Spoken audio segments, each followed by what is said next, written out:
Assalamualaikum warahmatullahi wabarakatuh. Perkenalkan, nama saya Dian Susanto.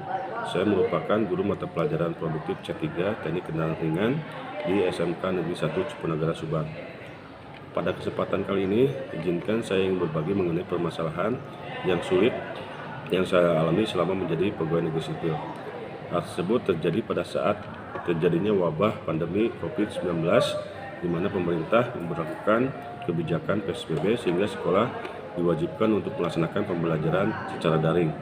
Adapun solusi yang saya ambil diantaranya adalah yang pertama, mengembangkan modul pembelajaran untuk digunakan di e-learning sehingga sekolah dapat melaksanakan kegiatan belajar secara daring.